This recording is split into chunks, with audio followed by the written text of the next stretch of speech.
Right now టీనేజ్లో ఉన్న వాళ్ళది ఐ రియల్లీ వండర్ అంటే ఒక రకంగా భయం వేస్తుంది కూడా. వీళ్ళకి నిజంగా ప్రేమ అనేది వీళ్ళు ఎక్స్పీరియన్స్ చేస్తారా, లేకపోతే ప్రేమ అనేది ఎక్స్పీరియన్స్ చేయరు ఖచ్చితంగా. అంటే అందరినీ మనం అనట్లేదు, సమాజం అంటే అందరూ అలా ఉంటారు. 51% అంటే ఫిజికల్ అట్రాక్షన్కి మాత్రమే ప్రాధాన్యం ఇస్తూ ఈ ఫిజికల్ అట్రాక్షన్ మీద ఆధారపడి నేను చేస్తున్న దీనికి మామూలుగా కొంచెం పచ్చిగా రామ్ గోపాల్ వర్మ లాంటి వాళ్ళ మాటలో చెప్పాలి అంటే I want to fuck you అనలేంగా, అనడుగా. అది తెలివిగా దానికి ఏ పదం పెడుతున్నాడు? లవ్ అనే పదం పెడుతున్నాడు. అంతకన్నా బెస్ట్ ఏంటంటే మొదటిదే ఓపెన్గా ఉండడమే, కానీ చెప్పు తీసుకొట్టాలి అవతల వాళ్ళు. ఇక్కడ మీకు 2G 3G 4G 5G 6G లాగా ఐఫోన్ వెర్షన్స్ లాగా ఏదో 1+7 1+8 9 10 ఇలా ఉంటాయి కదా, అట్లా వెర్షన్స్ చెప్తాను మీకు. ఒక 50 ఏళ్ల కిందట టీనేజ్లో ఉన్న పిల్లల్లో అబ్బాయి ప్రేమించడానికి సిద్ధపడేవాడు, అమ్మాయి ఆలోచించి యాక్సెప్ట్ చేసే స్థాయిలో ఉండేది. తర్వాత జనరేషన్లో అంటే 40 ఏళ్ల కిందటకు వచ్చేసరికి అమ్మాయి కూడా అబ్బాయిని ప్రేమించి, అబ్బాయిని కూడా అమ్మాయిని ప్రేమించి ధైర్యంగా చెప్పగలిగి నేను నిన్ను ప్రేమిస్తున్నాను అని అనుకుని దాన్ని కేవలం ఫిజికల్ అట్రాక్షన్కి మాత్రమే పరిమితం చెయ్యకుండా దానికి ఒక ప్రేమని పెళ్లి దాకా తీసుకెళ్ళి పెళ్లి తర్వాత ఫ్రూట్ఫుల్ లైఫ్ తీసుకెళ్ళడం అనేది మనం మాట్లాడుతుంది 51% ఆఫ్ ద సొసైటీ. ఎక్కడైనా అంతే, అందరూ ఇలా ఉంటారా, అందరూ అలా ఉంటారంటే ఎక్కడా ఏ సమాజంలో ఉండరు. అదే 30 years ఎగో ఎట్లా ఉంది అంటే ఈ అబ్బాయికి తెలుసును ఆ అమ్మాయిని మోసం చేస్తానని, కానీ ఆ అమ్మాయికి తెలియదు ఇతను మోసం చేస్తాడని. ఐ రిపీట్, ఆ అబ్బాయికి తెలుసు ఈ అమ్మాయిని మోసం అంటే ప్రేమ పేరుతో ఆమెతో is very clear better to say she was innocent. ఆ అమ్మాయిని ప్రేమ పేరుతో మచ్చిక చేసుకొని అచ్చిక బుచ్చికలాడి చివరికి ఆమెని విడిచిపెట్టాలి అనే ఒక స్కీమాటిక్ ఎన్విరాన్మెంట్లో అబ్బాయి ఉండేవాడు. అమ్మాయి వాజ్ ఇన్నోసెంట్. అదే మోసపోయిన అమ్మాయిలు శాతం ఎక్కువగా ఉన్న సొసైటీ అది.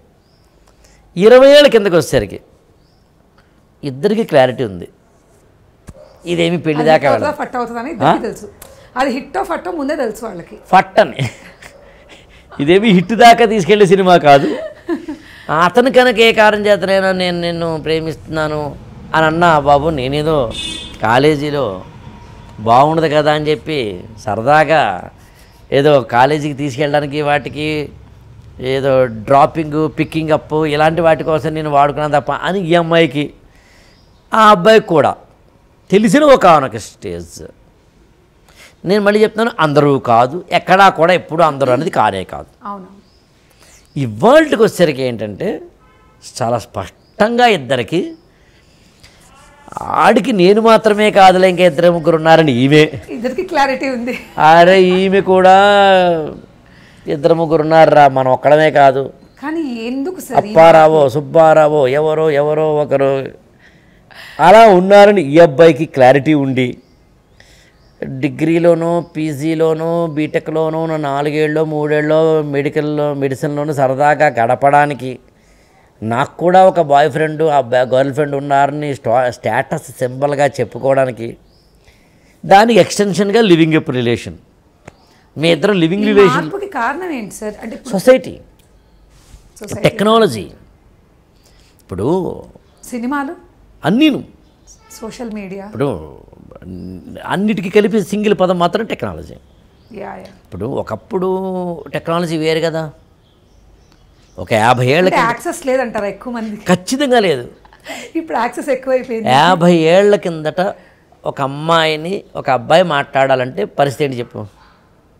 50 ఏళ్ళ కిందట అంటే ఇక్కడేమో 20-25 ఏళ్ళు వేసుకో, అక్కడ 25 ఏళ్ళు వేసుకుంటే 1975 80s. ఇంట్లో ల్యాండ్ లైన్లు కూడా ఉన్నాయా సార్? మరి అప్పుడు ఇంట్లో ఫోన్స్ కూడా లేవుగా. ఇప్పుడు మామూలుగా నాకు ఇప్పుడు 50 ఏళ్ళు, ఖచ్చితంగా నాకు తెలిసి సెల్ ఫోన్ భారతదేశంలో మన చేతుల్లోకి వచ్చింది 1995 తర్వాత.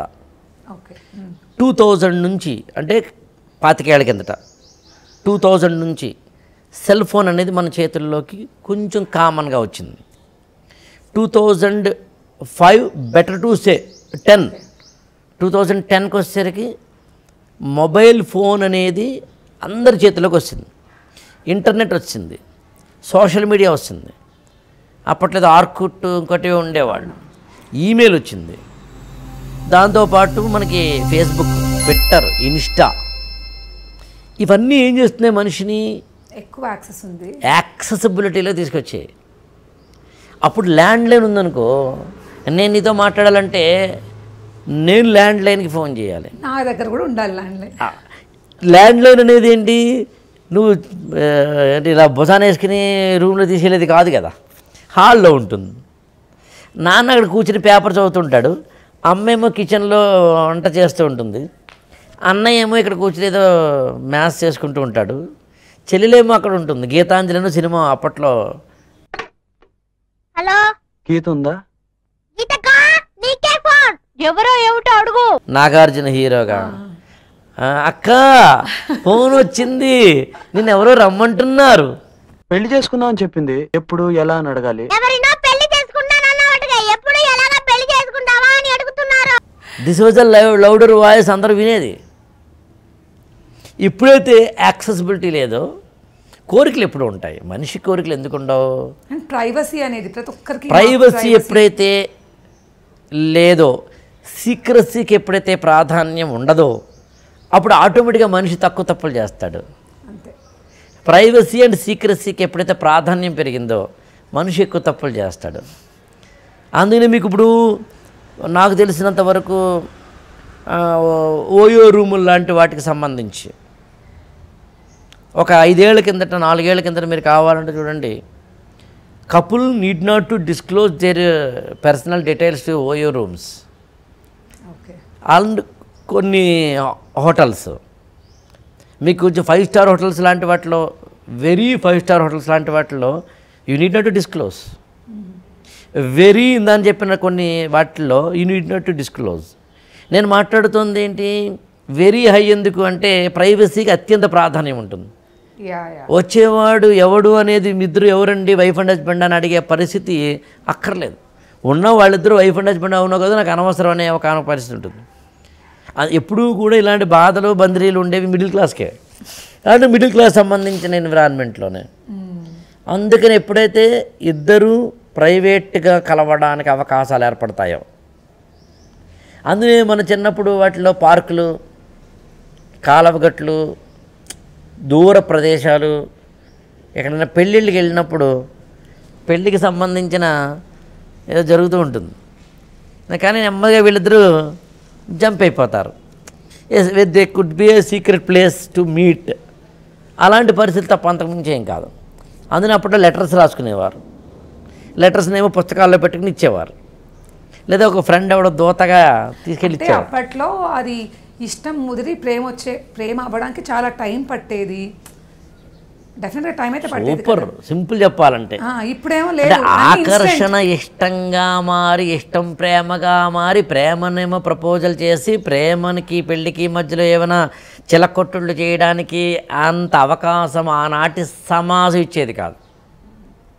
కాబట్టి అది ఇంకొంచెం ప్రెషియస్గా ఉండేదేమో, అంతే కదా. ఇప్పుడు ఏంటంటే నువ్వు కాకపోతే ఇంకొకరు, అండ్ అన్నీ చాలా ఫాస్ట్గా జరిగిపోతున్నాయి. అవును, ఆబ్వియస్గా యాక్సెసిబిలిటీ ఎప్పుడైతే ఉందో, ఇన్స్టెంట్ 2 minute యాక్సెసిబిలిటీ ఎప్పుడైతే ఉందో, ఇప్పుడు నువ్వు ఎక్కడికైనా బయటకు వెళ్ళాలి అంటే ఓలా బుక్ చేసుకుంటే ఓలా కూడా రాకపోతే వెంటనే ఊబర్ బుక్ చేస్తావు, లేదా ర్యాపిడో బుక్ చేస్తావు. ఆప్షన్స్ ఎక్కువైపోయినాయి కదా. సో ఆబ్వియస్గా ఆప్షన్స్ ఎప్పుడైతే ఎక్కువైనాయో మనిషికి ఇంకోటి ఏంటి, సాధారణంగా నీకు ఆ మధ్యన కూడా మన ఇద్దరం ఒక ఇంటర్వ్యూలో అనుకున్నాం, గుర్తుందో లేదో నీకు, దక్కిందా పోయింది. ఎప్పుడూ కూడా మనిషి చాలా సహజమైన విషయం అది. ఒకటి ఎప్పుడైతే నాకు దక్కిందో ఆటోమేటిక్గా దాని మీద ఇంట్రెస్ట్ పోతుంది నాకు. దక్కేసింది కదా, ఎలాగో దక్కేసింది కదా అని. ఈవెన్ ఐ థింక్ ఎకనామిక్స్లో కూడా చెప్తారు దానికి ఏదో. సో అందుకని బేసికల్గా కూడా మానవుడికి భిన్నమైన రుచుల పట్ల ఒక అవగాహన ఇష్టత ఉండే ఒక నేచర్ బైసైకాలజీ ఉంటుంది కాబట్టి ఈ బైసైకాలజీ ఉన్న వ్యక్తి ఆబ్వియస్లీ ఇలాంటి వాటిల్లో తెలుసో తెలియకో అటు ఇటు వెళ్తుంటాడు. అక్కడ ఉపయోగపడితే నైతికత అనేది, వాల్యూస్, ఎథిక్స్ అనే పదాలు అక్కడ వాడతారు. యాక్చువల్గా రిలిజియన్ అనే పదానికి అత్యంత గొప్ప ప్రాధాన్యం ఏదైనా ఉందంటే అదే. యాక్చువల్గా పాపము పుణ్యము లాంటివి, ఇప్పుడు నిన్ను ప్రపంచంలో పోలీసులు కూడా నిన్ను ఆపలేరేమో కానీ పాపము పుణ్యము అనే 2 పదాలు నిన్ను ఆపుతాయి. నేను పాపం చేస్తే నాకు ఏదో కష్టం కలుగుతుందనే కర్మ సిద్ధాంతం నీ మైండ్లో బాగా ఇంజెక్ట్ చేయబడితే సెల్ఫ్ డిసిప్లిన్ వస్తుంది. నిజంగా స్వర్గం ఉందా లేదా, పాపం అయితే నరకం వస్తుందా లేదా, దట్ ఈస్ డిఫరెంట్ స్టోరీ, పక్కన పెడదాం. కానీ దేవుడు అనేవాడు ఒకడు ఉన్నాడు, మతం అనేది ఒకటి ఉంది, గుడి అనేది ఒకటి ఉంది. అది కనుక నువ్వు సరిగ్గా చేయకపోతే నువ్వు పాపాల చుట్టుకుంటాయి, పాపం చుట్టుకుంటే నీకు బ్యాడ్ జరుగుతుంది కర్మ సిద్ధాంతం ప్రకారము. ఆ బ్యాడ్ ఈ జన్మలోనే అనుభవిస్తావు, తర్వాత అనుభవిస్తావు అనే ఒక equation. For every action there is equal and opposite reaction అనే ఒక ఈక్వేషన్ నిన్ను ముందు కంట్రోల్లో పెడతాం. అది ఈవెన్ చట్టాలు కూడా చేయలేవు, అవి స్కూళ్ళు కాలేజీలు కూడా చెప్పలేవు. సో అందుకని బేసికల్గా టెక్నాలజీ ఎప్పుడైతే పెరిగిందో, యాక్సెసిబిలిటీ ఎప్పుడైతే పెరిగిందో మనిషి మారతాడు. మారిన మనిషికి సంబంధించిన వాటిల్లో మనం ఆబ్వియస్గా కొత్త చట్టాలు తెచ్చుకుంటుంటాము, కొత్త వాటిని కూడా మనం మార్చుకుంటూ ఉంటాం. అందుకని సుప్రీంకోర్టు జడ్జిమెంట్స్ ఇక్కడ మరి చాలా ఏమంటుంది దాన్ని ఏదో క్లాస్ స్పీకర్ సుప్రీంకోర్టు జడ్జిమెంట్స్ కూడా మారుతూ వస్తున్నాయి కాలంతో పాటు. 10 ఏళ్ల కింద సుప్రీంకోర్టు జడ్జిమెంట్లో లివింగ్ రిలేషన్షిప్ గురించి చెప్పింది వేరు, వాళ్ళు చెప్పింది వేరు. 5 ఏళ్ల కిందట డైవోర్స్ గురించి సుప్రీంకోర్టు చెప్పిన జడ్జిమెంట్లు వేరు, వాళ్ళు చెప్తున్నవి వేరు. ఒకప్పుడు సుప్రీంకోర్టు కానీ హైకోర్టు కానీ జడ్జిమెంట్ ఇచ్చేటప్పుడు అబ్బాయిలని మాత్రమే విమర్శించేవారు జడ్జీలు. కానీ ఇప్పుడు అమ్మాయిలను కూడా ఏంటమ్మా ఏంటి ఇది ఈజ్ ఇట్ కరెక్ట్ అని అంటున్నాయి. అంటే మనిషి మారుతూ ఉంటాడు. ఎగ్జాక్ట్లీ. సో దానిలోంచి మనిషికి వచ్చే మార్పులు చేర్పుల్లోంచి అన్నీ మారుతాయి.